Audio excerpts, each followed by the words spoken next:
Olá, como é bom poder me reencontrar com você para juntos estudarmos a Palavra de Deus.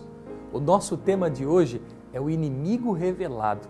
Que Deus te abençoe e nos ajude a entender quem é esse inimigo através do estudo ministrado pelo pastor Rafael Rossi.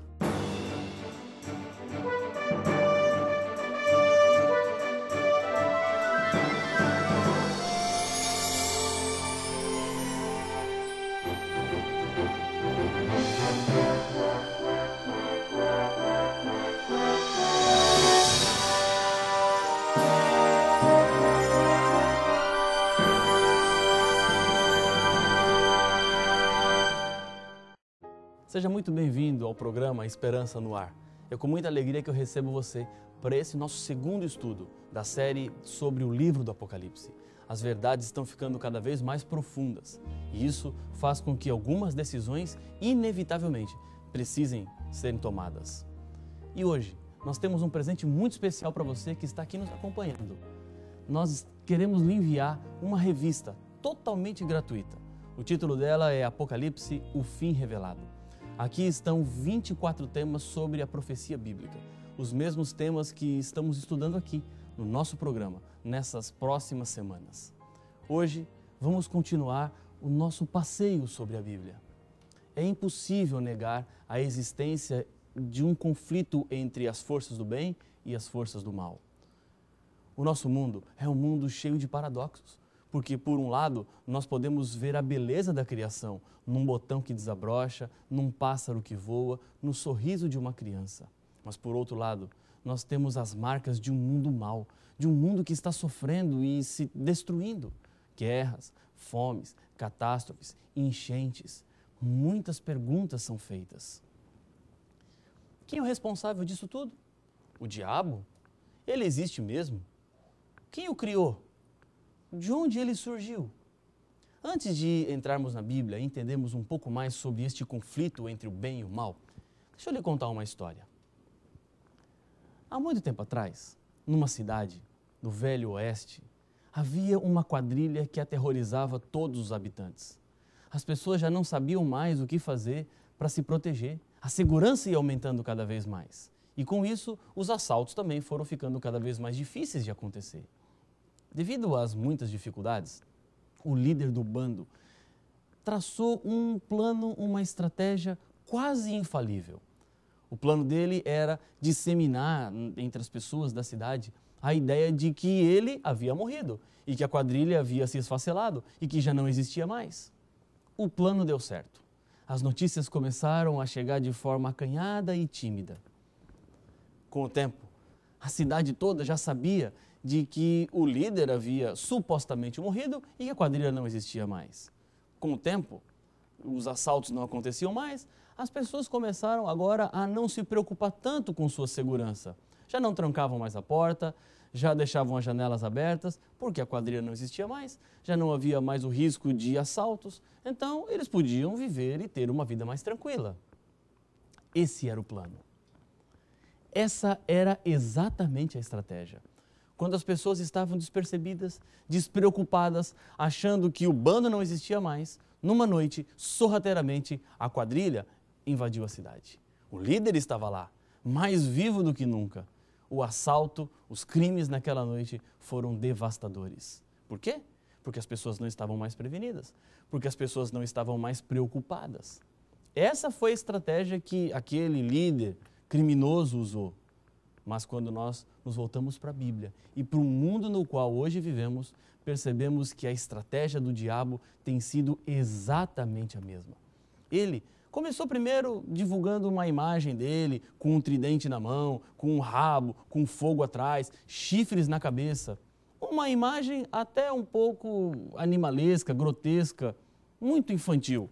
Com isso, as pessoas se acostumaram a vê-lo dessa maneira. Com o tempo, a ideia se sofisticou, ficou mais difícil, mais complicada. Agora, a ideia é: o diabo não existe. Ele é apenas um pensamento negativo, algo que as pessoas criam, é uma justificativa para as coisas erradas que fazemos. Este é o ponto. Aqui está o perigo. É a mesma estratégia daquele bando de ladrões do passado. Dissemina-se a ideia de que o líder não existe mais e a quadrilha não existe. As pessoas não se preocupam e o assalto é fácil. O diabo hoje diz assim, eu não existo. Isso aí é coisa que as pessoas inventaram. Não existe nenhum anjo mau. E com isso, as pessoas, ao pensarem que o diabo não existe mais, não se preparam nem se previnem contra os ataques dele. E assim, quando as pessoas estão despreparadas e desprevenidas, o seu destruidor poder será muito mais devastador. Agora vejam só, a Bíblia nos diz que o diabo existe, ele é real, ele é verdadeiro. E aconteceu no céu, há muito tempo atrás, algo muito trágico e terrível. Eu quero convidá-lo a abrir a sua Bíblia, em Apocalipse capítulo 12. Vamos, pegue a sua Bíblia. Se ela está perto de você, levanta agora, sai do sofá, sai da cadeira, pega a Bíblia. Vamos voltar os nossos olhos ao texto bíblico e ver o que a mensagem bíblica tem a nos dizer. Apocalipse, capítulo 12, a partir do verso 7, diz assim a Bíblia. Houve peleja no céu. Miguel e os seus anjos pelejaram contra o dragão. O dragão é um símbolo que a Bíblia dá ao diabo, ao anjo mau. Também pelejaram o dragão e os seus anjos. Todavia, não prevaleceram, nem mais se achou no céu o lugar deles. E foi expulso o grande dragão, a antiga serpente, que se chama Diabo e Satanás, o sedutor de todo mundo. Sim, foi atirado para a terra e com ele os seus anjos.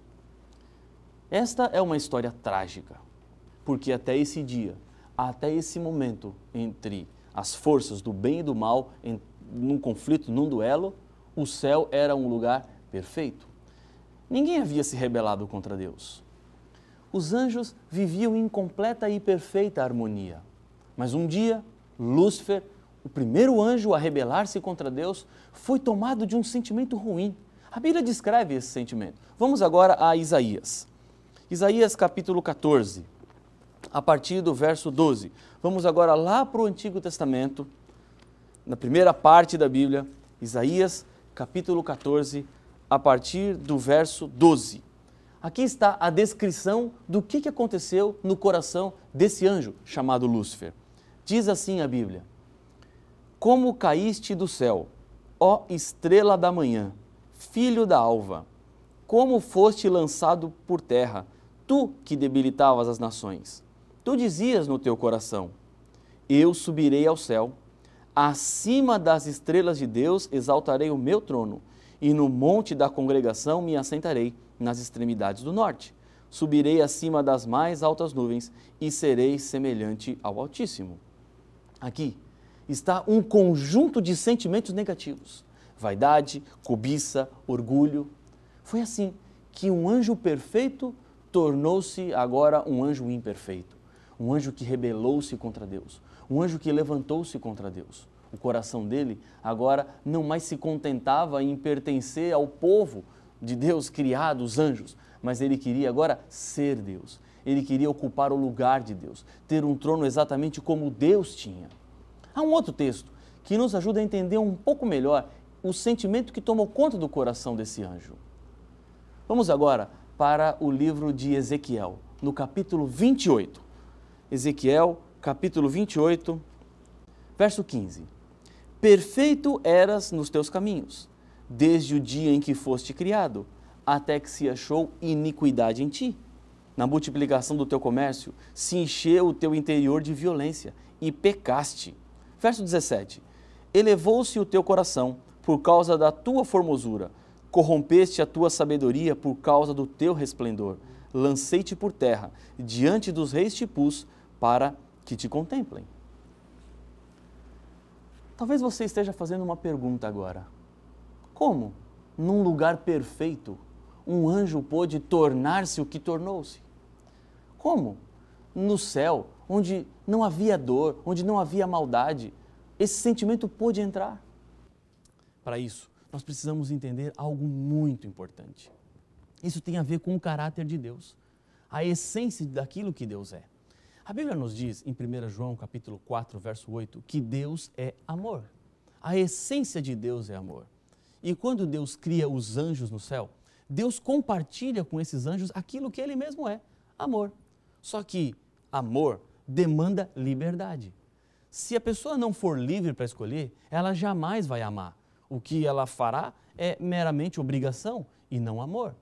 Quando Deus cria os anjos, então, e dá a eles o amor, compartilha com eles o amor, isso significa que Deus necessariamente deveria dar aos anjos liberdade. Liberdade para escolher, liberdade para decidir. E talvez você pergunte assim, pastor, liberdade para escolher o quê? A liberdade eram duas opções. Os anjos criados por Deus no céu, eles poderiam escolher entre serem ou não serem fiéis a Deus. E Deus fez isso porque, na verdade, Ele não queria anjos no céu que obedecessem a Deus por mera obrigação, mas Deus queria anjos no céu que obedecessem a Deus por escolha, por decisão, porque no coração deles estava o desejo de servirem a Deus. Lúcifer foi o primeiro ser criado que usou da sua capacidade de escolher, que afastou-se de Deus, dos propósitos de Deus, dos planos de Deus, encheu o coração de vaidade e decidiu não ser mais obediente a Deus. Isso foi uma tragédia, isso foi trágico e por causa desse sentimento ruim, por causa dessa rebelião, foi que Lúcifer armou no céu uma grande rebelião. Essa história continua. Há muito mais o que nos aprofundarmos e entendermos sobre a terrível tragédia que tomou conta do céu. Portanto, fique aí. Nós vamos para um breve intervalo e já voltamos com o programa Esperança no Ar.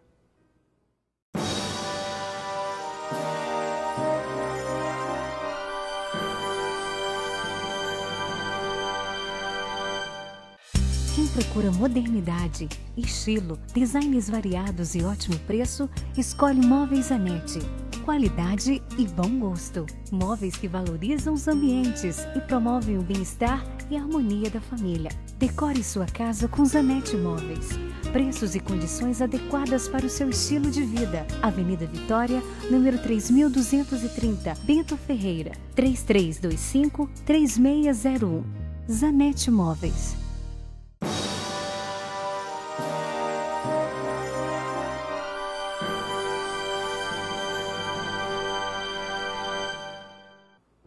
Bem-vindo de volta. Se você ainda não ligou, lembre-se que ainda dá tempo. Eu estou aqui com essa bonita revista que nós vamos enviar para você, com esse tema do Apocalipse que estamos estudando agora, sobre a origem do mal e outros temas mais. Vamos voltar ao nosso estudo. Estamos falando no bloco anterior de que um anjo no céu, Lúcifer, usou da sua escolha e da sua decisão e rebelou-se contra Deus. Nós temos uma frase que usamos muito aqui no Brasil, que diz assim, o mal tem que ser cortado pela raiz. Isso nos dá justificativas para resolvermos rapidamente, de forma até às vezes abrupta, problemas ou situações que são maléficas ou malignas em si. E alguém pode dizer assim, pastor, Deus poderia ter usado desse mesmo princípio no céu, já que Lúcifer rebelou-se, ele levantou-se contra Deus, ele quis tomar o lugar de Deus, movido por vaidade, por cobiça, por inveja. Deus deveria ter cortado o mal pela raiz, deveria ter chamado Lúcifer no canto e tê-lo destruído de uma vez por todas. Por que Deus não fez isso? A razão pela qual Deus não fez isso é a seguinte, imagine só, se Deus tivesse destruído Lúcifer, não demoraria muito tempo, outro anjo rebelaria-se contra Deus no céu.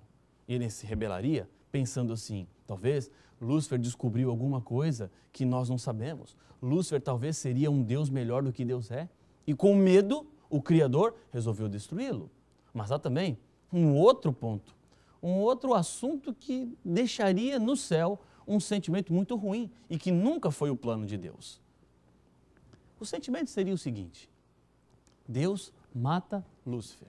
Os outros anjos no céu pensariam assim, é melhor obedecer a Deus, porque senão Deus vem e mata.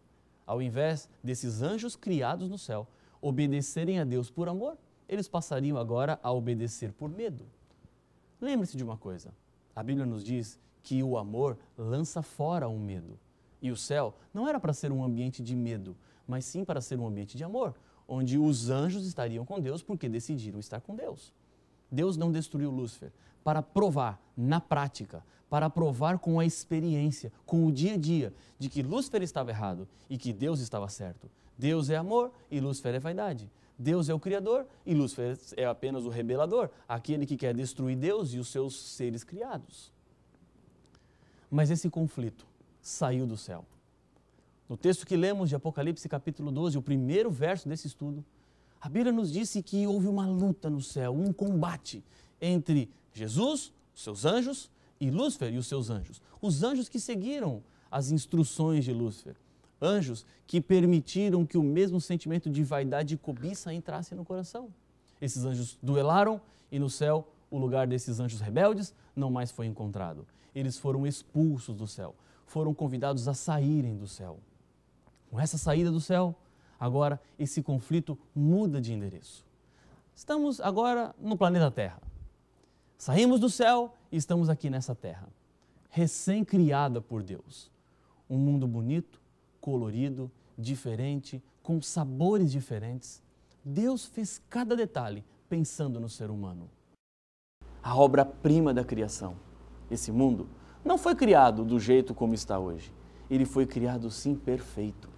Aqui, no mundo perfeito de Deus, no começo de tudo, as flores não murchavam, os animais não se matavam e o ser humano não tinha essa inclinação a fazer aquilo que era errado. Era tudo perfeito e em perfeita harmonia. Mas nesse mundo perfeito, Deus também deixou uma ordem. Vamos à Bíblia, Gênesis capítulo 2. E vamos ler os versos 16 e 17. Gênesis capítulo 2, versos 16 e 17. Nós estamos bem no comecinho da Bíblia, na segunda página da Bíblia, falando sobre a criação, esse mundo que Deus havia dado de presente ao ser humano. Diz aqui a Bíblia: e o Senhor Deus lhe deu esta ordem: de toda árvore do jardim comerás livremente, mas da árvore do conhecimento do bem e do mal não comerás, porque no dia em que dela comeres, certamente morrerás. Aqui estava a ordem de Deus. Adão, Eva, o mundo que eu criei foi feito para vocês. Usufruam desse mundo, aproveitem desse mundo. Mas uma ordem Deus deixou. Vocês não podem comer de uma árvore, chamada da ciência do bem e do mal. Aquela árvore seria onde Lúcifer ficaria, o anjo que se rebelou no céu. Talvez outra pergunta agora surja: pastor, o que essa árvore estava fazendo no jardim? Lembre-se, Deus é amor. A essência de Deus é amor. E quando Deus cria os seres humanos na terra, Deus compartilha com os seres humanos o amor, da mesma maneira como compartilhou no céu com os anjos o amor. Esse amor demandava liberdade. Deus não criou uma fábrica, uma montadora aqui na terra, onde seres programados fariam aquilo que Deus havia mandado.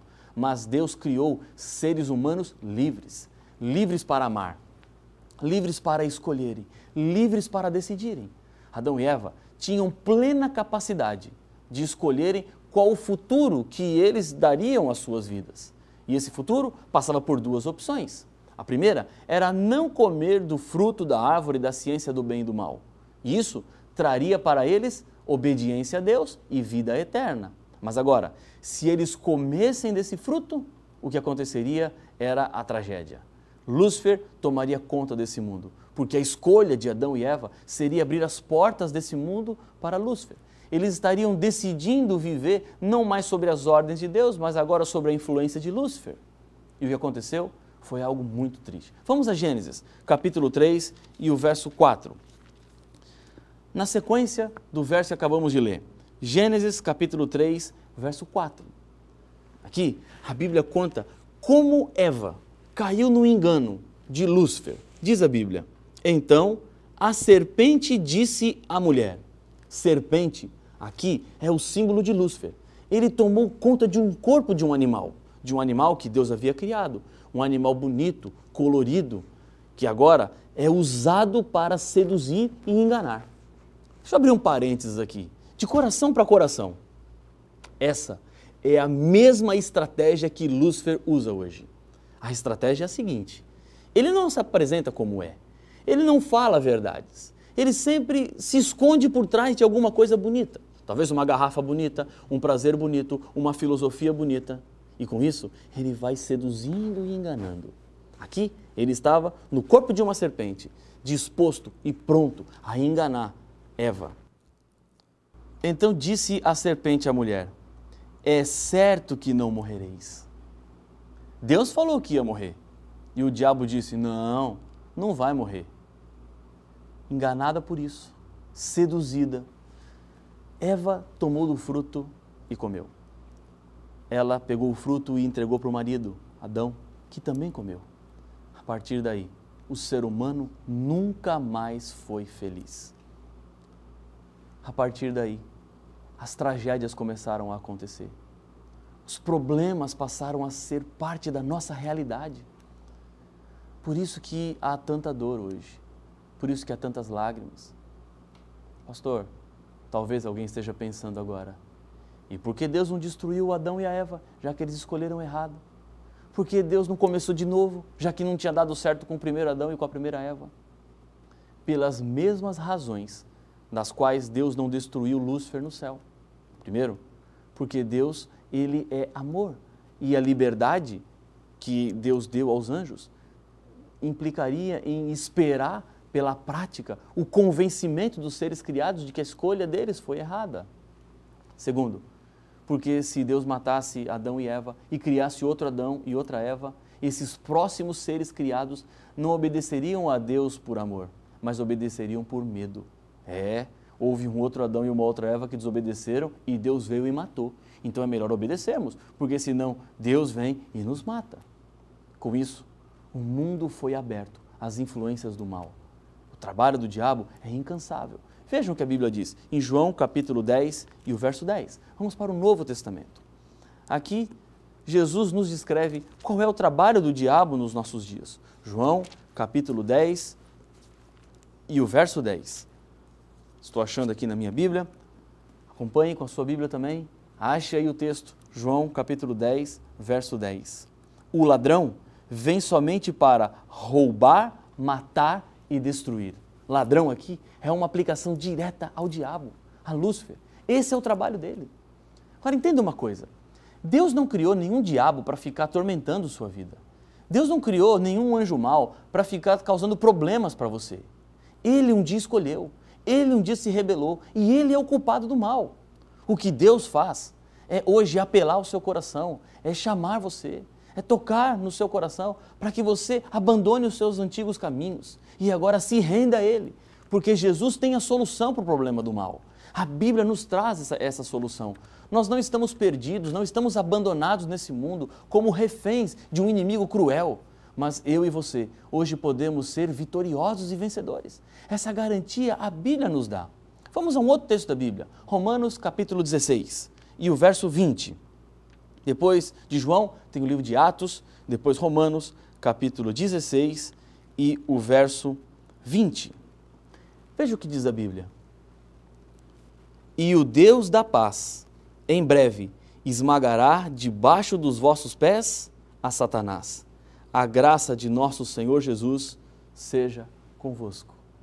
O que o texto bíblico está dizendo é que Lúcifer em breve terá fim. O mal tomou conta desse mundo, mas o mal sairá da história deste mundo. Deixa eu lhe contar uma história.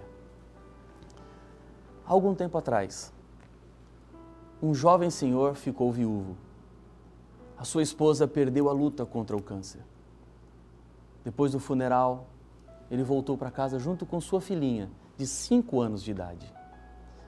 Ele recebeu convites de amigos para ir dormir na casa, ficarem juntos, mas ele preferiu enfrentar a dor sozinho. Ele colocou a filhinha para dormir, ela logo descansou e ele foi para o seu quarto. Deitado na cama, virava de um lado para o outro, ele não conseguia dormir. Quando de repente ouviu o choro e o soluço da sua filhinha no outro quarto. Ele levantou-se e foi até o encontro da sua filha. Quando chegou lá, ele simplesmente abraçou a criança que disse assim: papai, eu nunca vi uma noite tão escura, eu nem consigo vê-lo, mas só porque o Senhor me abraçou, eu sei que o Senhor está aqui e o temporal vai passar. O pai abraçou a garotinha, que alguns minutos depois dormiu. Ele a deixou na sua cama e foi agora para o seu quarto. E ele se ajoelhou e antes de dormir, ele falou as mesmas palavras que a sua filhinha havia lhe dito. ele olhou para o céu e disse: Senhor, a noite é muito escura, eu nem consigo ver o seu rosto, mas eu sei que o Senhor está aqui e o temporal logo vai passar. Meu amigo, minha amiga, você não é refém do mal. Você não precisa viver como um derrotado, porque Deus quer fazer de você um vitorioso e vencedor. O mal vai acabar. Esse mal é passageiro. Lúcifer rebelou-se no céu contra Deus. O conflito tomou conta desse mundo, mas o conflito vai sair da história desse mundo. Essa é a certeza e a garantia que Deus nos dá. Ouça essa música. Deus vai falar mais uma vez ao seu coração. A sua decisão é ela que precisa ser tomada agora. Deus quer mudar a sua vida. Abra o seu coração para que Ele entre, porque Ele está ao seu lado.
Parabéns pela sua decisão. Eu sei que aí onde você está, Deus entrou no seu coração. E Deus, a partir de agora, vai começar a fazer a mudança completa na sua vida. Para selar a sua decisão, feche os seus olhos e vamos orar. Senhor, obrigado porque, a despeito de todo o mal deste mundo, a Tua palavra nos dá a esperança de que em breve o mal será destruído e teremos uma vida perfeita para sempre contigo. Abençoa este teu filho, esta tua filha que ora comigo, em nome de Jesus. Amém. Obrigado por tê-lo aqui no programa Esperança no Ar. Na semana que vem, voltamos com mais um tema surpreendente. Escreva para nós, ligue para nós. Estamos esperando o seu contato e que Deus te abençoe e lhe dê uma semana muito feliz. Amém. Como foi importante estudarmos mais uma vez a palavra do Senhor e entender quem é o inimigo, o causador de todos os males. Você deseja estudar a Bíblia? Peça o seu estudo bíblico, é totalmente grátis. Ligue para nós, entre em contato, vai ser um prazer poder lhe atender. Que Deus lhe abençoe e aguardo você até o próximo domingo. Um grande abraço.